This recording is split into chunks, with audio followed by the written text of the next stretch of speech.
भगवान शिव का अद्भुत ज्ञान, सृष्टि विनाश और आत्मा का पूरा रहस्य। बहुत समय पहले, जब सृष्टि का आरंभ भी नहीं हुआ था, केवल एक असीम शून्य था। न प्रकाश था और न अंधकार, और न ध्वनि और न मौन। तब उस अनंत शून्य में एक शक्ति प्रकट हुई, जो शिव भगवान थे। वे न जन्मे थे और न मरने वाले थे। वे सृष्टि की उत्पत्ति से पहले भी थे और सृष्टि के विलय के बाद भी रहेंगे। भगवान शिव और सृष्टि का रहस्य आप इस वीडियो में जानेंगे। एक बार महर्षि भृगु ने भगवान शिव से पूछा, हे प्रभु, यह सृष्टि कैसी बनी और इसका अंतिम सत्य क्या है? भगवान शिव ने मुस्कुराकर उत्तर दिया, जो जन्म लेता है वह मरेगा, जो बनता है वह मिटेगा, परंतु जो शाश्वत है वही सत्य है।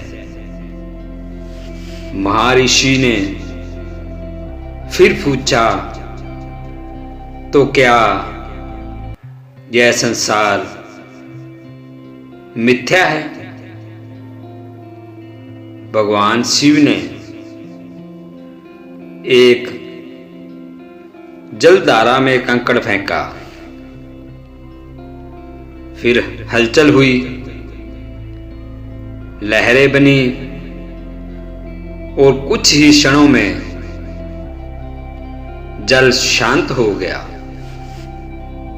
यही उत्तर भृगु भगवान शिव ने कहा, यह संसार लहरों के समान है, क्षणिक परंतु अस्तित्ववान।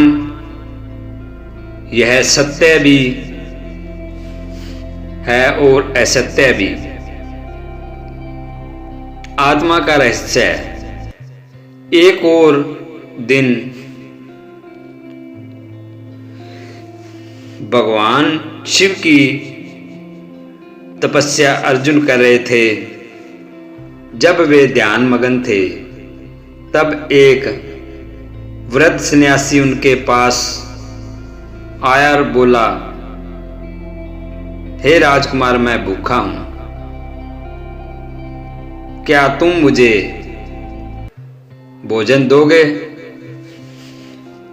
तो अर्जुन ने अपनी अंजलि में जल लिया और वृद्ध से कहा, मैं कुछ ही समय में शिकार करके लाता हूं, तब तक कृपा प्रतीक्षा करें। वृद्ध मुस्कुराया और कहा, तुम क्या लाओगे? शरीर का भोजन, मन का भोजन या आत्मा का भोजन? अर्जुन अचंभित हुए और बोले, तीनों में क्या अंतर है? वृद्ध ने उत्तर दिया, शरीर का भोजन भूख मिटाता है, मन का भोजन इच्छाओं को शांत करता है, परंतु आत्मा का भोजन सच्चा मोक्ष देता है। तभी वृद्ध ने अपना रूप बदला और भगवान शिव प्रकट हुए। उन्होंने कहा, जो आत्मा का भोजन करता है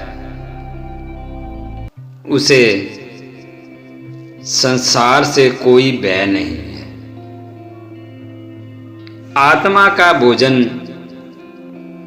ध्यान, सेवा और ज्ञान है। काम, क्रोध और मोह से मुक्ति। भगवान शिव को त्रिनेत्रधारी कहा जाता है। जब पार्वती जी ने उनसे पूछा, हे नाथ, आपके 3 नेत्रों का रहस्य क्या है? तो भगवान शिव ने उत्तर दिया, मेरा पहला नेत्र भूतकाल को देखता है, दूसरा नेत्र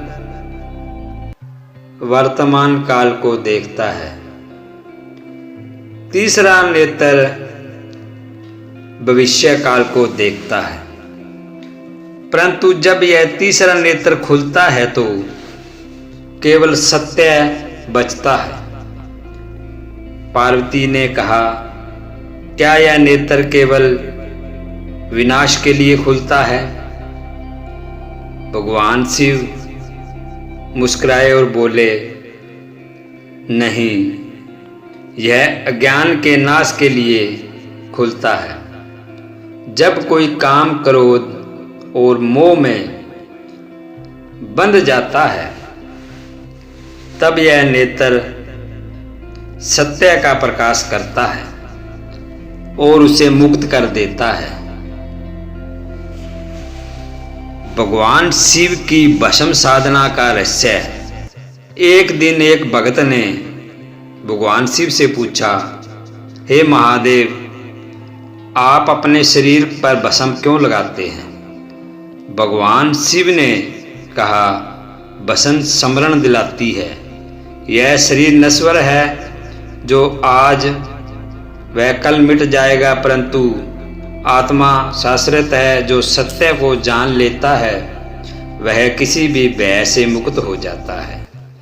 फिर भगवान शिव ने उस भगत के मस्तक पर भस्म लगाई और कहा, यह भस्म कोई साधारण राख नहीं, यह अहंकार, भय और मोह के जलने की निशानी है। एक बार नारद मुनि ने भगवान शिव से पूछा, हे नाथ, क्या कोई सबसे बड़ा ज्ञान है? भगवान शिव ने कहा, सर्वश्रेष्ठ ज्ञान यह है, सब कुछ बदलता है, दुख आता है चला जाता है, सुख आता है चला जाता है। जो इन दोनों से परे होकर केवल अपने अंदर बसे ईश्वर को पहचान लेता है वही मुक्त हो जाता है। भगवान शिव का दिव्य ज्ञान मृत्यु, कर्म और मोक्ष का रहस्य। जब भगवान शिव कैलाश पर्वत पर ध्यान में लीन थे तब एक दिन एक जिज्ञासु साधक उनके पास आया। वह अत्यंत बुद्धिमान था, परंतु संसार के मोह में उलझा हुआ था। उसने भगवान शिव से पूछा, हे महादेव, यदि सब कुछ नश्वर है तो मनुष्य को किस पथ पर चलना चाहिए और क्या मृत्यु से बचा जा सकता है? भगवान शिव ने अपनी आंखें खोली, प्रेम पूर्वक मुस्कुराए। उन्होंने साधक को पास बुलाया और बोले, मृत्यु का रहस्य। मृत्यु से कोई नहीं बच सकता, परंतु मृत्यु से भयभीत वही होता है जो इसे समझ नहीं पाता।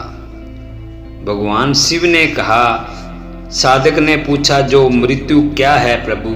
भगवान शिव ने उत्तर दिया, मृत्यु केवल एक परिवर्तन है, जैसे रात के बाद दिन आता है।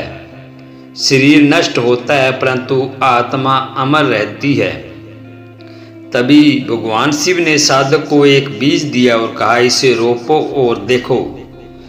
साधक ने बीज को धरती पर रोप दिया। कुछ दिनों बाद एक सुंदर पौधा उगाया। भगवान शिव ने फिर कहा, देखो यह बीज समाप्त नहीं हुआ बल्कि एक नए रूप में बदल गया। यही मृत्यु का रहस्य है। साधक ने भगवान शिव के चरणों में गिर पड़ा और बोला, अब मैं समझ गया, परंतु मृत्यु अंत नहीं बल्कि एक नया आरंभ है। कर्म का महत्व। तभी साधक ने दूसरा प्रश्न पूछा, हे महादेव, यदि आत्मा अमर है तो फिर मनुष्य को अच्छे कर्म करने की क्या आवश्यकता है? भगवान शिव ने उत्तर दिया, मनुष्य के कर्म ही उसके भविष्य का निर्माण करते हैं। अच्छा कर्म उसे ऊंचाइयों तक ले जाता है और बुरा कर्म उसे अंधकार में डाल देता है। भगवान शिव ने साधक को एक नदी के पास ले जाकर कहा, यह नदी देखो, यह अपनी राह में आने वाली हर बाधा को पार कर समुद्र तक पहुंच जाती है। वैसे ही जो व्यक्ति अच्छे कर्म करता है अतः मोक्ष तक पहुंचता है। साधक ने पूछा, फिर बुरे कर्म करने वालों का क्या होता है? भगवान शिव ने बोले, जो बुरा कर्म करता है वह अपने जाल में फंसता है। जैसे विषैला सांप अपने विष से मर सकता है, वैसे ही पापी अपने कर्मों से गिर जाता है। साधक ने सिर झुकाकर कहा, अब मैं समझ गया कि कर्म ही मनुष्य की सबसे बड़ी पूंजी है। अब मोक्ष का रहस्य। साधक ने आखिरी प्रश्न किया, हे महादेव, मोक्ष कैसे प्राप्त किया जा सकता है? भगवान शिव मुस्कुराए और कहा, मोक्ष कोई दूर की चीज नहीं, यह तो यही है। जब मनुष्य अपने अहंकार, मोह और इच्छाओं से मुक्त हो जाता है तब वह मोक्ष को प्राप्त कर लेता है। फिर शिव ने साधक से कहा, दोनों हाथ जोड़ो, अब एक हाथ दूसरे हाथ को पकड़ो। यह तुम्हारा संसार है जो तुम्हें अपने ही हाथों से पकड़ रखा है, अब इसे छोड़ दो। साधक ने जैसे ही हाथों की पकड़ छोड़ी तो एक अपार शांति का अनुभव हुआ। भगवान शिव ने कहा, यही मोक्ष है, छोड़ देना। जब तुम हर चीज को ईश्वर की इच्छा समझकर स्वीकार करोगे तब तुम्हें मोक्ष की प्राप्ति होगी। साधक की आंखों में आंसू बहने लगे। उसने महादेव को प्रणाम किया और कहा, हे भोलेनाथ, आपने मेरी सारी शंकाएं दूर कर दी। अब मैं अपने जीवन को अच्छे कर्म और भक्ति और ज्ञान के मार्ग पर चलाऊंगा। भगवान शिव ने आशीर्वाद दिया। ध्यान मग्न हो गए। कैलाश पर्वत पर दिव्य प्रकाश फैल गया।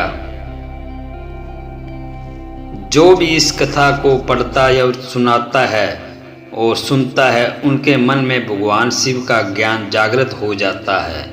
वह जान जाता है कि मृत्यु केवल परिवर्तन है, कर्म ही भविष्य की कुंजी और मोक्ष त्याग से प्राप्त होता है। हर हर महादेव।